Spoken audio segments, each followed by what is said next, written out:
Not possible, the VA official said. But for Amanda Collins, that answer was never enough.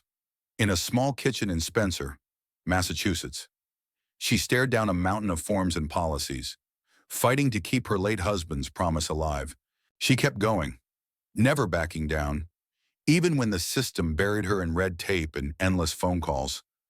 And just when every last hope seemed to fade, a black SUV pulled up in front of her home.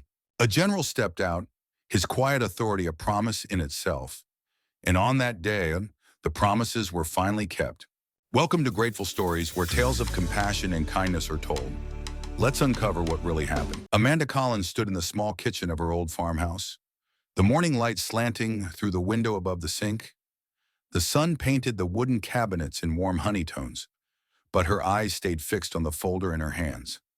She turned the papers over, again and again, as if searching for answers between the lines. Outside, Spencer, Massachusetts, stirred to life with quiet purpose. The town's white church steeple peeked over the roofs, and the gentle hum of farm trucks rumbled down Main Street. But inside her kitchen, the only sound was the ticking of the clock on the wall, each second louder than the last. Jacob sat at the table, his fingers drumming softly on a plastic cup. 21 years old, tall and lanky, with eyes that never quite met hers. He hummed a low melody, lost in his own world, while Amanda studied the stack of forms in front of her. She had 36 months of GI Bill benefits, 36 months paid for by the blood and sweat of her husband, Staff Sergeant Michael Collins. He had served 3 tours in Afghanistan, each one another promise to his family. When he didn't come home, the Army folded a flag and placed it in Amanda's hands.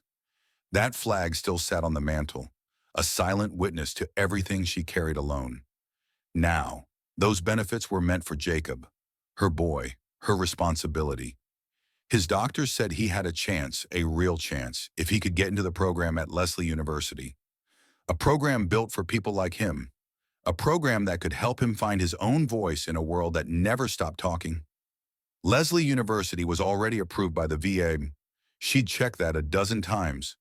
But the specialized program for autistic students wasn't listed. Not yet. And without that final approval, the benefits her husband had earned meant nothing here. Amanda had spent weeks trying to reach someone who could help. She called every number she found on the VA website, each conversation the same polite script. "We understand, ma'am. Please submit Form 22-1990. If you've already done that, you'll need to complete the supplemental program approval request. Processing can take up to 90 days. The words felt hollow, like reading from a script in a play she never auditioned for. She sent emails, left voicemails, even drove to the regional office 2 towns over. Each time, she was met with polite smiles and downcast eyes, as if they were sorry for her, but not sorry enough to act. She remembered the last trip vividly. Jacob had come with her, sitting quietly in the corner of the waiting room, tapping the floor with his foot. Amanda had waited for nearly an hour, her hands sweating around the folder that held every document she could find Jacob's diagnosis. Letters from his doctors, proof of her husband's sacrifice. When her name was called, she stood in front of a young man in a pressed uniform who looked at her with the weary eyes of someone who had delivered too much bad news. He flipped through her papers, nodding politely. "I'm sorry, ma'am," he said, not meeting her gaze. "This isn't something we can resolve here. It's a matter of policy. You'll need to speak with the program approval office." Policy. Amanda walked out of that building feeling like she'd been erased. Like everything Michael had fought for was just another form to be filed away. The drive home was a blur, Jacob humming in the passenger seat, the radio playing low, and Amanda's mind a tangle of questions she had no answers for. At home, she pulled out an old photo of Michael, dressed in his desert camis, his face tanned and lined from the sun. She traced the edge of the frame with her thumb, remembering the night before he left for his last deployment. He'd held her close, his breath warm against her temple, and said, "No matter what happens, I'm going to make sure Jacob's future is safe. That's my promise." That promise weighed on her now. as heavy as the folded flag on the mantel. She couldn't let it be another empty pledge. She wouldn't. She stood at the window, watching the morning light spread across the fields. The trees outside bent in the breeze, their leaves shimmering silver green. Amanda took a slow breath, steadying her thoughts.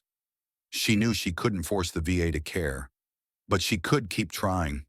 She could keep showing up, again and again, until they saw her son's name as more than a case number. She turned back to Jacob, who was still tapping the cup in rhythm, lost in a beat only he could hear. Amanda walked over and rested a hand on his shoulder, her fingers brushing the soft flannel of his shirt.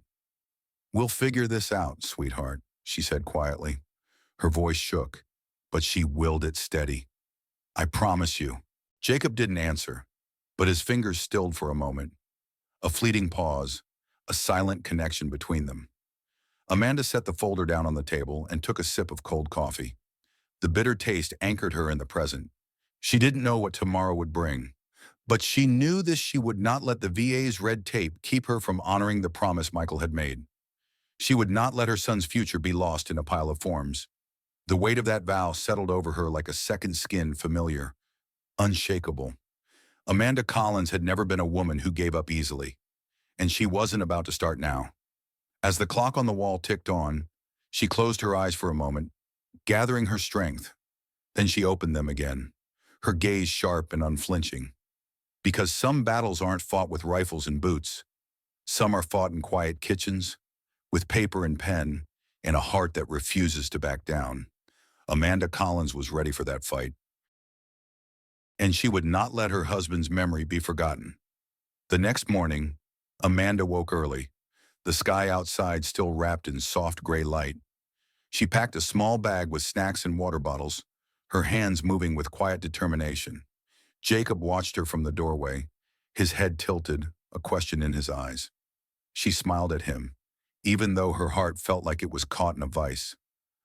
"We're going to Leslie University today," she said, her voice calm. "I want you to see it. Jacob, I think you'll like it there." Jacob didn't speak, but he nodded once. That was enough. Amanda slipped her hand into his, and together they walked out to the old minivan, the engine sputtering to life with a familiar cough. The drive took nearly 2 hours, winding through rolling hills and small towns that blurred together in shades of green and brown. Amanda kept glancing at Jacob in the rearview mirror. He pressed his forehead against the window, humming softly to himself, fingers tapping on the glass in time with a song only he knew. When they arrived, the campus was quiet, the morning air cool and gentle. Amanda took a moment to steady her breath before leading Jacob inside. The halls smelled faintly of old books and fresh paint, the kind of smell that always made her think of possibility. A young woman with kind eyes met them at the reception desk. She wore a bright scarf that looked like a splash of summer in the pale hallway. "Welcome to Leslie," she said warmly. "Can I help you find something today?" Amanda introduced herself and explained why they were there. The woman's smile never wavered. She offered them a visitor badge and walked them down a long hallway lined with posters about inclusion and support. Jacob's eyes lingered on each one, curiosity flickering in his gaze. They met with a counselor named Megan, a woman with gentle hands and a voice like warm tea. She listened carefully as Amanda explained Jacob's diagnosis and their hopes for the program. Megan nodded often, her eyes never leaving Amanda's face.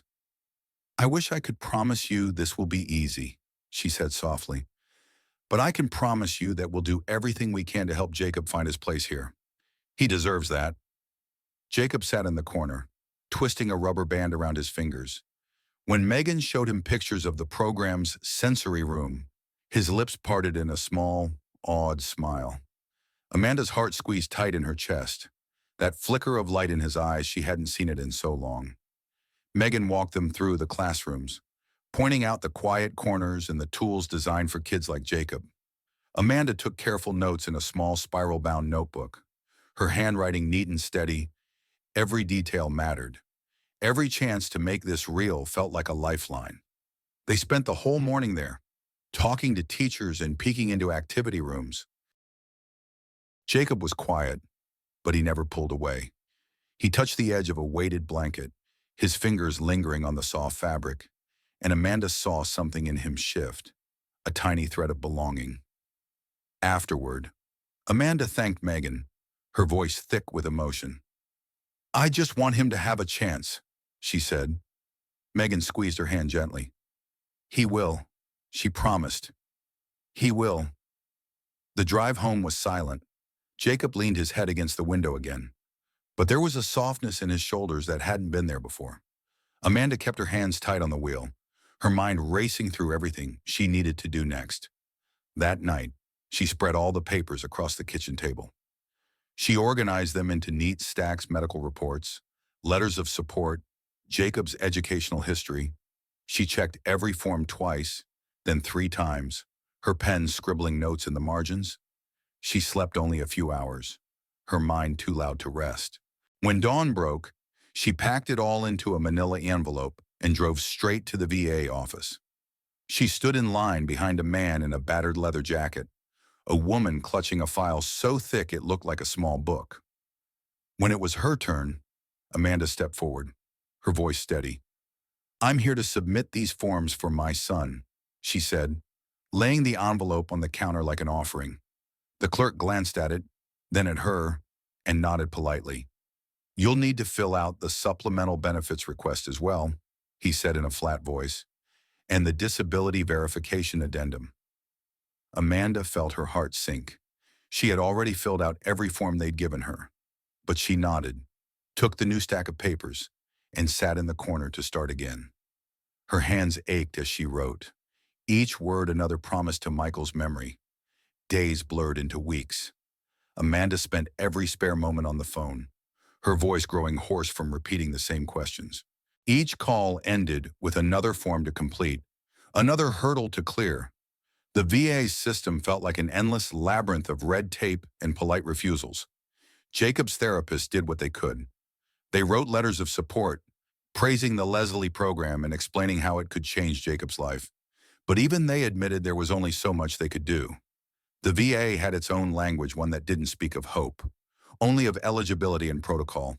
At night, when the house was quiet, Amanda would sit in the kitchen with the lamp burning low. She'd unfold the letter Michael had written her before his last deployment, the paper creased and worn from years of reading. His words were simple, but they never stopped echoing in her mind.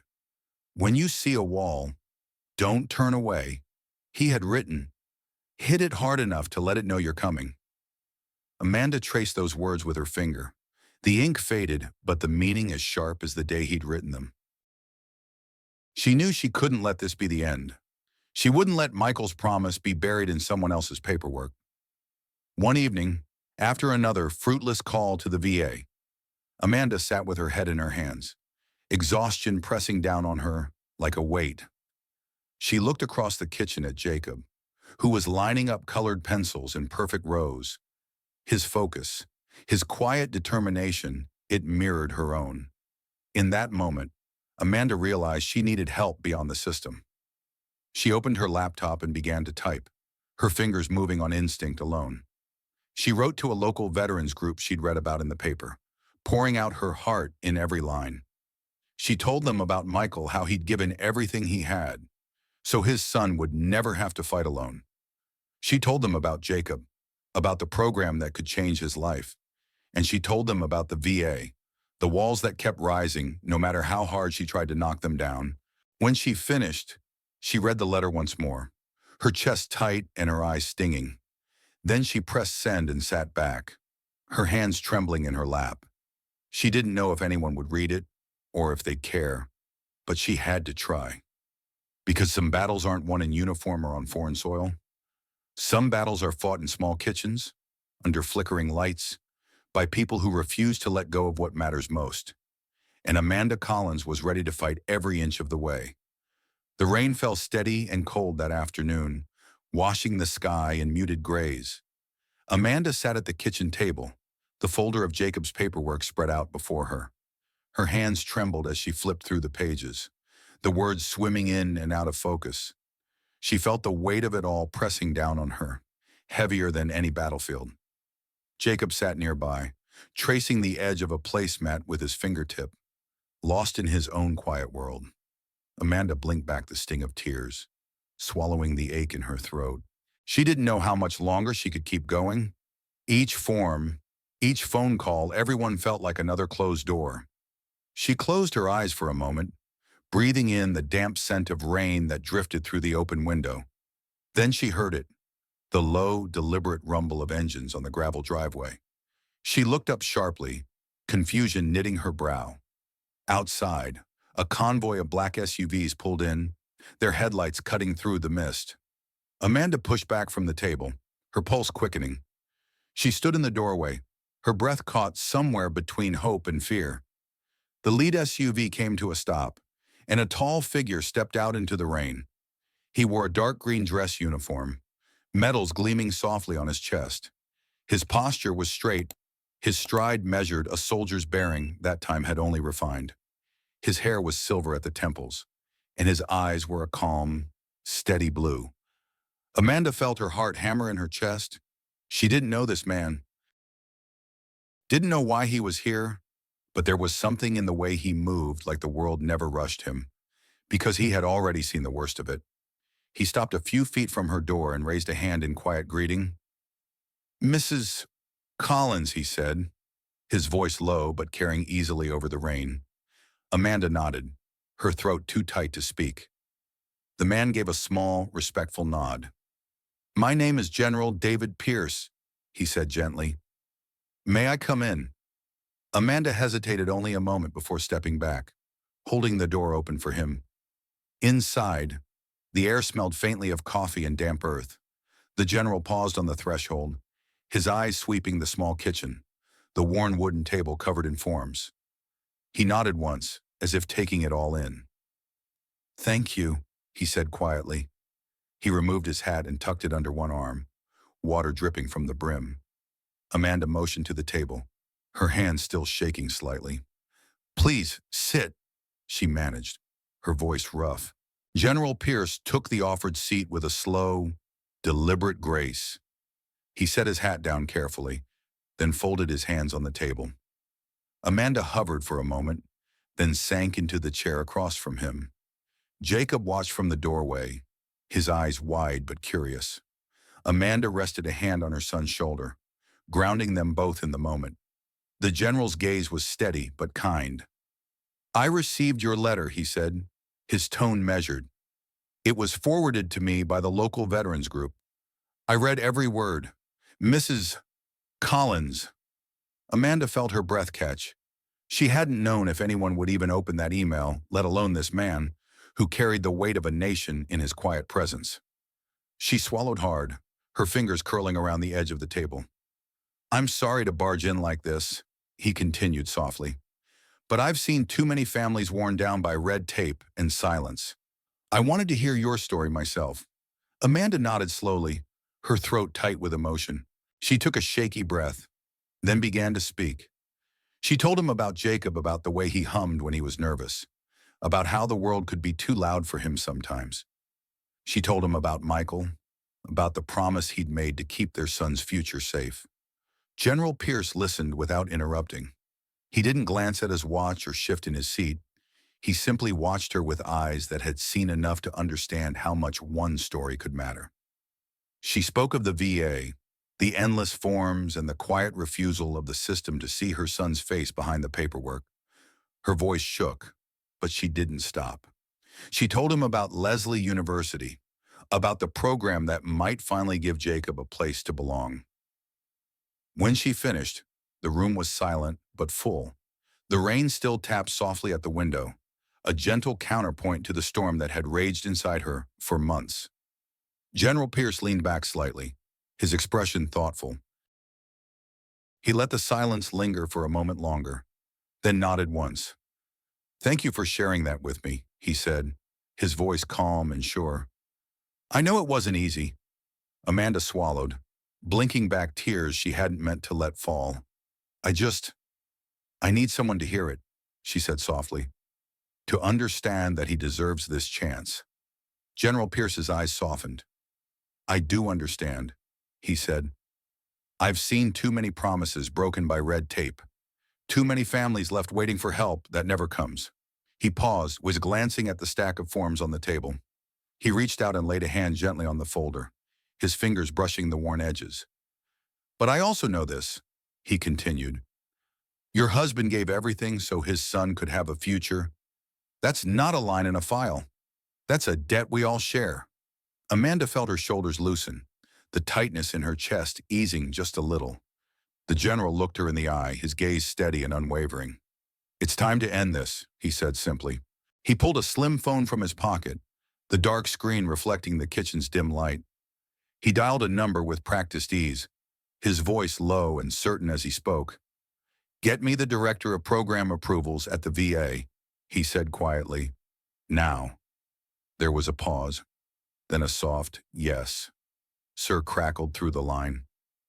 Amanda watched him, her heart thudding in her chest. There was no hesitation in his voice, no uncertainty, only the quiet authority of someone who had spent a lifetime cutting through the noise. He listened carefully, then spoke again. I have a file in front of me, Amanda Collins, widow of Staff Sergeant Michael Collins. Her son, Jacob, qualifies for educational benefits that should have been processed months ago. His tone was even, but every word carried weight. He paused, listening to the answer on the other end. No, he said firmly. We're not waiting. This isn't a request, it's a directive. You'll approve that program, and you'll do it today. Amanda sat frozen, tears slipping down her cheeks unchecked. She'd never seen anyone speak to the VA like that, never seen anyone refuse to accept no as an answer. General Pierce ended the call, slipping the phone back into his pocket. He looked at Amanda, his eyes gentle. Sometimes, the only thing a wall needs is someone willing to knock hard enough, he said softly. He reached across the table, his hand warm and steady on hers. Your husband's promise was never meant to be buried in bureaucracy, he said, and neither was Jacob's future. Amanda let out a breath she hadn't realized she'd been holding. The general stood slowly, retrieving his hat and settling it back onto his head with quiet precision. I'll be in touch, he said. But know this, Mrs. Collins, this fight isn't yours to carry alone anymore. He turned to Jacob and gave him a small, respectful nod. Then he stepped out into the rain, the door clicking shut behind him with a soft finality. Amanda stood there, her hand still pressed to the table, the warmth of his touch lingering like a promise. Outside, the rain kept falling, but for the first time in months, she felt something steady and unbreakable settle in her chest. Hope. A week later, the sun rose over Spencer, Massachusetts, in a soft wash of gold. Amanda stood in front of the mirror, adjusting the collar of her navy blouse. Her fingers trembled slightly, but there was a quiet steadiness in her eyes. Jacob was in the kitchen, his hands carefully folding the straps of his backpack. He hummed to himself, a low, contented tune that Amanda had never heard before. She watched him for a moment, feeling something in her chest crack open and fill with light. They drove in silence, the roads winding past fields that shimmered in the early morning light. Amanda kept one hand on the wheel and the other on the folded invitation resting in her lap. The weight of it was small, but the meaning felt as heavy as the promise she carried in her heart. When they arrived at Lesley University, the campus was alive with gentle energy. Students walked across the green, their laughter drifting in the warm breeze. Amanda parked the minivan and turned to Jacob, her voice soft. Are you ready? She asked. Jacob nodded. He didn't say anything, but the small smile on his lips spoke louder than words. Inside, the ceremony was simple. A few rows of folding chairs, a podium with a modest arrangement of flowers. But in that quiet space, there was a sense of reverence that Amanda felt in her bones. She and Jacob sat in the front row, their chairs worn but sturdy. The program director stood at the podium, her voice warm and sure as she welcomed them. She spoke about the power of community, about the promise of a future built on dignity and inclusion. Then she paused and glancing at Amanda and Jacob. Today, she said, we celebrate a new beginning not just for our program, but for every family who's ever wondered if the system could truly see them. Her words settled in the room like sunlight, gentle and unwavering. Amanda felt tears prick her eyes. She reached over and took Jacob's hand in hers, feeling the quiet strength in his grip. The director went on to explain how the program had been officially added to the GI Bill, an exception made in honor of the sacrifice of Staff Sergeant Michael Collins. She spoke of the letter Amanda had written, of the quiet battle she had fought, and of the man who had ensured her voice was finally heard. As she spoke, Amanda looked over at Jacob. His eyes were bright, his shoulders relaxed in a way she hadn't seen in years. He wasn't rocking or fidgeting. He was simply present. Amanda blinked hard, fighting back the tears that blurred her vision. When the director stepped down, General Pierce took her place at the podium. He wore his uniform with a quiet pride, the medals on his chest catching the light as he looked out at the small crowd. He didn't need to clear his throat or adjust the microphone. When he spoke, his voice carried effortlessly calm, grounded, and sure. "This is more than a program," he said. "It's a promise kept, a promise made by a father who served with honor and a mother who refused to be silenced." Amanda felt every word settle deep in her chest. General Pierce's gaze swept the room, pausing on Jacob with a gentle smile. "This isn't just about one boy," he said. "This is about every family who's been asked to wait too long, who's been told no too many times." He turned to Amanda then, his eyes soft. "Your husband's sacrifice will never be forgotten," he said, "and neither will your strength." Amanda nodded once, her throat too tight for words. After the speeches, the small crowd drifted outside. The sun was bright now, the air warm and gentle. Amanda and Jacob walked across the lawn, the grass soft beneath their feet. Jacob's fingers brushed the tops of the clover blossoms, his head tilted back to catch the light. Amanda watched him with a quiet wonder.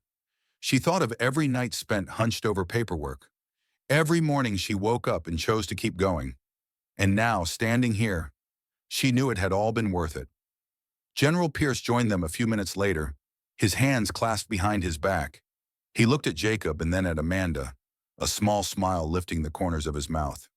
"He belongs here," he said simply. Amanda nodded, her heart swelling with gratitude. "Thank you," she said quietly. The general shook his head.